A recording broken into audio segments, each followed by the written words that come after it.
Hey, I'm Robyn, your official video pep talker for NaNoWriMo's Young Writers program. I'm 24 years old and I live in New York City, where I'm a full-time writer and video blogger.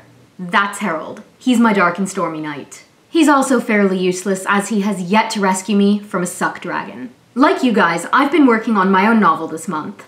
And like I suspect some of you of doing, I have arrived at the point of suck. Yes, the point of suck.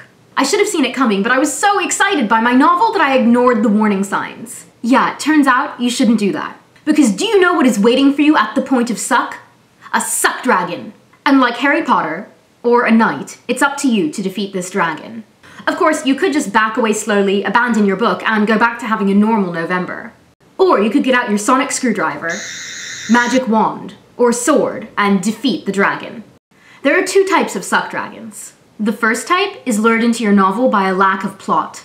Sure, you've got awesome characters and it's fun to send them places and give them snarky dialogue and cool powers, but your protagonist doesn't have a specific problem to solve. Your job as an author is to give your protagonist this problem and then prevent them from solving it, until the combination of what your characters learned and their personal growth allows them to solve their problem in an unexpected way.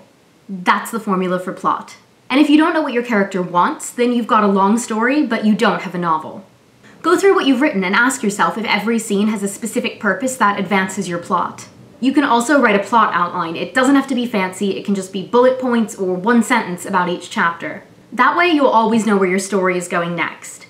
Because if you get lost, chances are you'll encounter a suck dragon. But if you have a map, then you can avoid them. The second type of suck dragon sneaks into your novel through its structure problems. Maybe you've got great ideas for scenes, but when you write them, they're boring. Or maybe your first 3 chapters are nothing but backstory and world building where nothing actually happens. These are both fixable. If your scenes are coming out boring, that's a pacing problem. Chase and fight scenes should have short sentences and lots of action. Adding flowery language or too much of your protagonist's inner monologue can take away the excitement. And confrontation should show not just what your protagonist does and says, but what they're thinking.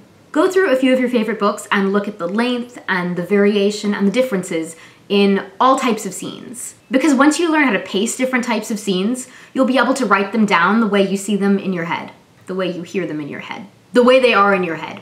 If your novel starts with a lot of telling and backstory, that's probably a sign that you've started in the wrong place. Begin where the action is and add in the explanations later. Telling them about a world isn't the same as telling a story. If you tighten your pacing and start where the action is, then there won't be any room left for suck dragons to lurk in your story. Consider this advice Dragon's Bane. Don't give up on your novel. Vanquish your suck dragons! Because you may balk when you find suck dragons hiding in your novel, but don't despair, because dragons are usually sitting on top of a pile of gold. Also, this is a heads up that we're going to have the first NaNoWriMo blog TV on November 17th. Mark the dates on your calendar things, and I will give you all of the specifics in the next NaNoWriMo Young Writers program video.